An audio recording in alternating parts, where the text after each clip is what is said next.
How far would someone go to win a bet? A wealthy millionaire, celebrated for his charm and good looks, marries a plus-size woman everyone thought he'd never even glance at.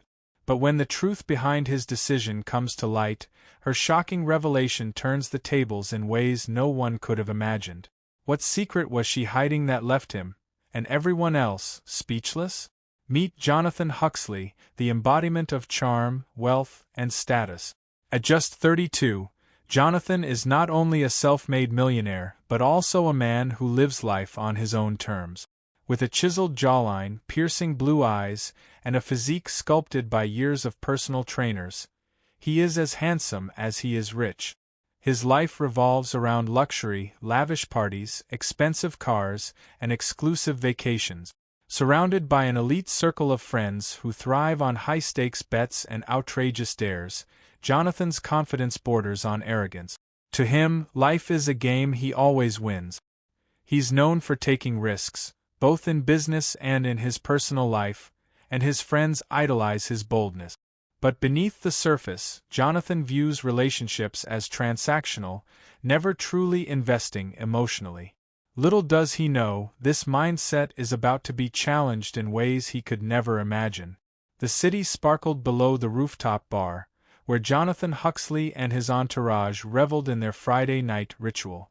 The air was filled with laughter, the faint clinking of crystal glasses, and the occasional roar of a sports car below. It was Jonathan's domain, a world where everything bent to his will, a place where he was always in control.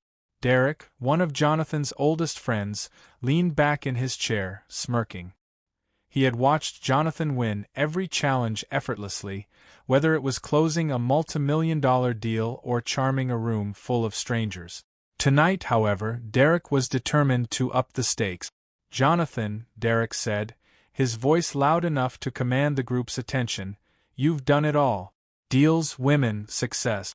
But what about something that no amount of money or charm could guarantee? What about real risk?" The group laughed, their smug confidence filling the room. Jonathan leaned forward, his smirk hiding a flicker of doubt. "What kind of risk are we talking about?" he asked, masking the fact that, for once, he wasn't entirely sure of the outcome. Derek glanced around dramatically before pulling out his phone. "This kind of risk," he said, showing a photo of a woman none of them expected to see. The room erupted in laughter. The woman on the screen was Emma, a local figure who had gained modest recognition for her community work. She was a far cry from the glamorous women Jonathan was known to date. She was plus-size, with simple clothing and an unassuming demeanor. "What are you suggesting, Derek?" Jonathan asked, though he already knew where this was heading. "I'm saying," Derek replied with a wicked grin, "that you, Jonathan Huxley, should marry her. Imagine the headlines. Millionaire marries local girl. No models, no actresses, no heiresses. Just Emma. Let's see if your legendary charm works on someone so unconventional." The laughter in the room grew louder, but Derek wasn't done. "Here's the deal. You've got 6 months. Win her over, marry her, and prove that you can make anyone fall for you. If you succeed, I'll donate $500,000 to any charity you choose. But if you fail—" Jonathan raised an eyebrow. "What happens if I fail?" "Then your golden reputation takes a hit," Derek said, leaning forward. "You'll go down as the man who couldn't handle a real challenge." The room fell silent. Everyone waited for Jonathan's reaction. His pride was on the line, and he knew it.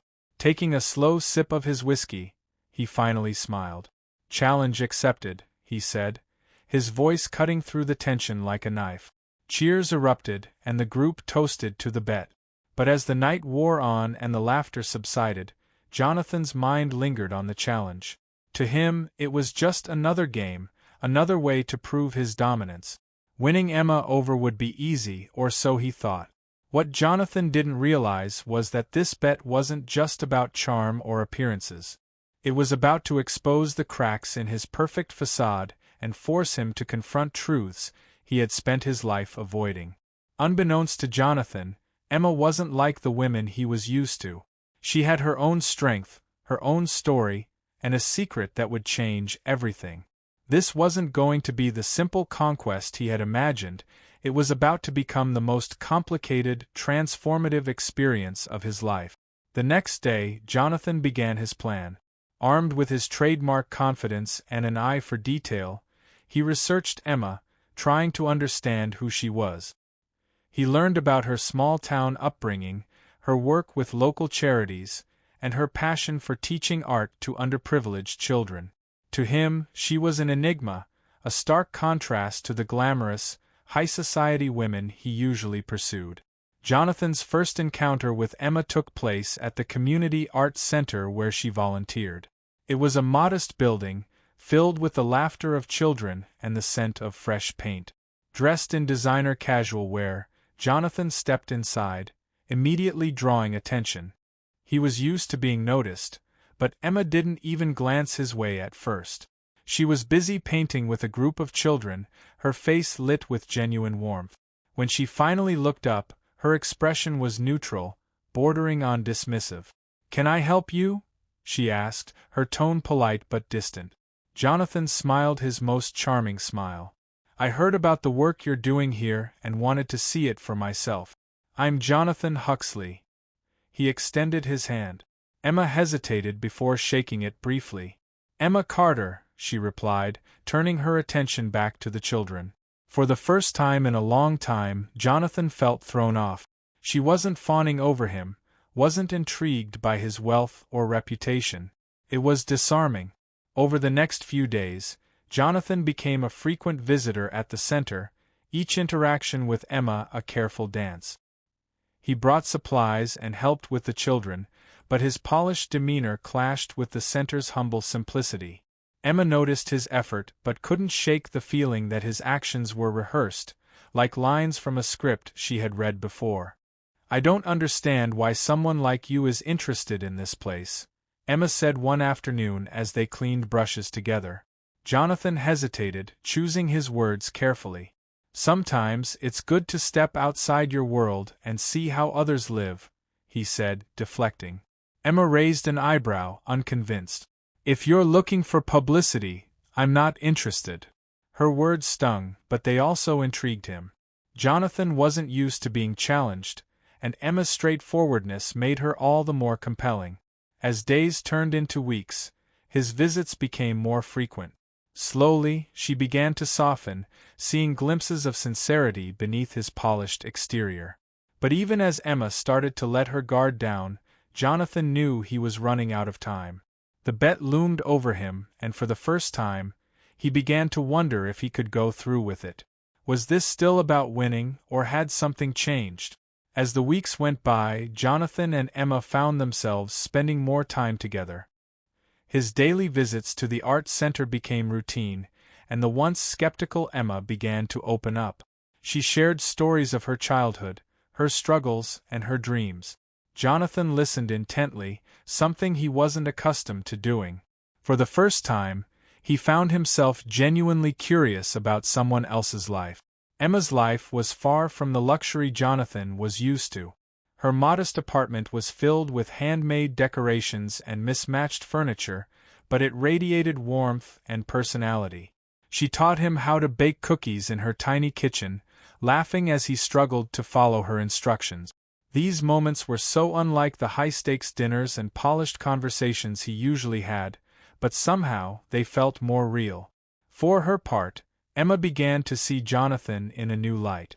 Beneath his polished exterior, there were glimpses of vulnerability, moments when he seemed genuinely unsure of himself.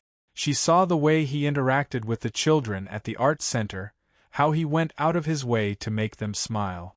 She still didn't fully trust him, but she couldn't deny the growing connection between them. One evening, as they walked through the park after a community fundraiser, Emma asked a question that caught Jonathan off guard. "Why are you really here, Jonathan? You don't seem like the kind of guy who'd spend his free time at an art center." Jonathan hesitated, the weight of the bet pressing on his conscience. He couldn't tell her the truth, not yet. "Maybe I'm trying to prove something," he said, avoiding her gaze. Emma stopped walking and turned to face him. "To who?" "Yourself." Her words hit him harder than he expected. He realized he didn't have an answer, not one he could admit out loud. Instead, he changed the subject, steering the conversation back to her work and the kids at the center. But Emma's question lingered in his mind long after they parted ways that evening. He began to question his motives, wondering if the bet was worth the growing guilt he felt. For the first time, Jonathan wasn't sure he could separate the game he was playing from the emotions he was starting to feel. The walls he had built around himself were beginning to crack, and Jonathan Huxley, the man who always had a plan, found himself in uncharted territory. Was he falling for Emma? And if so, what would happen when she found out the truth? As Jonathan and Emma's bond deepened, Jonathan's internal conflict grew unbearable. He had started this as a game, a simple bet to prove his charm and win easy bragging right. But Emma had become more than just a challenge. She was someone he genuinely cared for. Her authenticity, her resilience, and her ability to find joy in simplicity had begun to unravel his carefully curated persona. But the deadline for the bet loomed closer, and Derek wasn't letting him forget it. One evening, Derek cornered Jonathan at an exclusive club, reminding him of the stakes. 6 months is almost up, Jonathan, Derek said with a sly grin. Don't tell me you've actually fallen for her. She's not your type, and we both know it. Jonathan felt a surge of anger he didn't quite understand. Stay out of this, Derek, he snapped, surprising himself. Derek merely left. Careful, Jonathan. Don't forget why you started this. The words haunted him. As much as he wanted to bury the truth, Jonathan knew he couldn't keep it hidden forever. And then, fate forced his hand. One afternoon, Emma was helping clean up after an art class when she overheard 2 of Jonathan's friends talking just outside the center. She recognized their voices from the fundraiser a few weeks earlier. Can you believe he actually went through with it? Marrying her for a bet? One of them said, laughing. It's classic Jonathan, the other replied. But do you think he'll actually go through with the wedding? Or will he bail at the last minute? Emma froze, her hands trembling. The words were like shards of glass, cutting through the trust she had started to build. For a moment she couldn't breathe, couldn't think. Then, without a word, she walked out of the center, leaving the brushes and paints abandoned on the table. When Jonathan arrived later that day, he found the center empty. Emma wasn't answering her phone, and no one knew where she had gone. Panic set in as he realized the truth had reached her before he could come clean. That evening, he found Emma at the park where they had spent so much time together. She was sitting on a bench, staring at the ground, her shoulders tense. Jonathan approached cautiously, his heart pounding. Emma, he began, but she cut him off, her voice cold and steady. Don't. I know everything. Jonathan's throat tightened. I was going to tell you, he said softly, sitting down beside her. She turned to him, her eyes filled with hurt and disbelief. You lied to me. This was all just a game to you, wasn't it? A bet. I didn't mean for it to happen this way, he said, desperation creeping into his voice. At first it was a bet, but it's not anymore. You mean so much more to me than I ever expected. Emma shook her head, tears streaming down her face. How can I believe anything you say now? Everything we've shared, everything I felt, it's all tainted. Jonathan reached for her hand, but she pulled away. I never wanted to hurt you, he said, his voice breaking. Emma stood, her voice trembling with anger and pain. You didn't just hurt me, Jonathan. You made me believe in something that was never real. I can't do this. As she walked away, Jonathan was left sitting on the bench, the weight of his actions crushing him. For the first time in his life, he felt truly powerless. He had everything, a fortune, status, influence, but none of it could fix what he had broken. Jonathan had always believed that money and charm could fix anything, but as he watched Emma walk away, he realized he couldn't buy back her trust or erase the pain he had caused. For the first time, he was forced to confront the kind of man he had become. The following days were agonizing. Jonathan replayed every moment with Emma, trying to understand how someone so genuine had slipped into his carefully controlled world. He avoided Derek and the social scene, cutting himself off from the friends who had encouraged the bet in the first place. Instead, he focused on the one thing that truly mattered: making amends.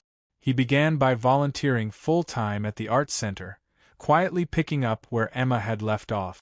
He poured his energy into fundraising and organizing events for the kids, avoiding any publicity. It wasn't about winning Emma back, it was about doing something meaningful for the first time in his life. But Emma wasn't ready to forgive him. When she saw him at the center one afternoon, her expression was guarded. "What are you doing here?" she asked, her voice tight. "I'm trying to make things right," Jonathan said simply. "Not for you, for them." He gestured toward the children laughing and painting at a nearby table. Emma's skepticism was evident, but she couldn't deny the impact his efforts were having. Donations had increased, the facilities were improving, and the kids adored him. Still, she kept her distance, unsure if his transformation was genuine or another act. Meanwhile, Jonathan began to explore parts of himself he had long ignored. He started therapy, reflecting on his need for validation and his fear of vulnerability. For the first time, he allowed himself to feel regret, not just for hurting Emma, but for the superficial life he had built. Months passed, and Jonathan's dedication to the center didn't waver. Slowly, Emma began to see glimpses of sincerity in his actions. He was no longer the arrogant, self-assured man she had met. He was quieter, humbler, and more thoughtful. One evening, after a particularly successful fundraiser, Emma approached him. "You've done a lot for the center," she said, her tone softer than it had been in months. Jonathan looked at her, the weight of his guilt still visible in his eyes. "I'd give it all up if it meant I could undo what I did to you," he admitted. Emma studied him for a moment before replying, "I don't need grand gestures, Jonathan. I need honesty. Can you promise me that?" "I can," he said without hesitation. "No more lies. Ever." It wasn't a declaration of love, nor was it an immediate reconciliation, but it was a start. Emma agreed to let him prove himself, not as a romantic partner, but as a person worthy of trust. Jonathan knew it would take time, but for the first time in his life, he was willing to wait. He understood now that redemption wasn't about erasing the past, it was about building a future that honored the lessons he had learned. And for Jonathan Huxley, that was a future worth fighting for. Months passed, and Jonathan's transformation became undeniable. He continued to work at the art center, not for recognition or redemption, but because he had grown to love the work. He built relationships with the children, earned the respect of the staff, and became a fixture in the community. Emma watched him quietly, her walls slowly coming down. She still guarded her heart, but she couldn't deny the changes in Jonathan. He was no longer the flashy millionaire who had walked into her life on a whim. He was a man who had confronted his flaws and worked tirelessly to become better. One evening, during a community celebration at the art center, Emma took the stage to thank everyone who had contributed to its success. As she spoke, her voice full of emotion, she called Jonathan up to join her. The crowd erupted in applause as he stood by her side, his expression a mix of humility and gratitude. "This man," Emma began, her voice steady, "started as an outsider, someone who didn't understand our world. But he showed us that people can change, that redemption is possible if you're willing to put in the work. Jonathan, thank you for everything you've done." Jonathan felt a lump in his throat as he took the microphone. "Thank you, Emma," he said, his voice thick with emotion. "You showed me what it means to live with purpose, to care about something bigger than myself. I'll never stop being grateful for that." After the event, Emma approached Jonathan, her expression softer than he'd seen in months. "You've come a long way, Jonathan," she said quietly. "I had a good teacher," he replied, his voice earnest. Emma hesitated before reaching into her bag and pulling out a small envelope. "I want you to have this," she said, handing it to him. Jonathan opened it to find a letter, Emma's personal account of everything she had been through since meeting him. It detailed her pain, her doubts, and ultimately, her decision to forgive him. "I'm not saying everything's perfect," she said. "But I see the man you're trying to become, and I respect that. I think we owe it to ourselves to see where this goes." Jonathan's heart swelled with hope as he met her gaze. "I won't let you down," he promised.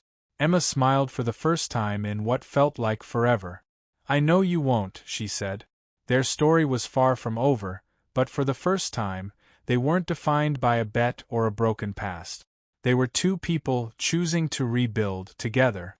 And for everyone who had doubted them, who had questioned their story, Emma's quiet revelation served as a powerful reminder. True strength isn't in appearances or wealth, it's in the courage to grow and the willingness to believe in something greater than yourself.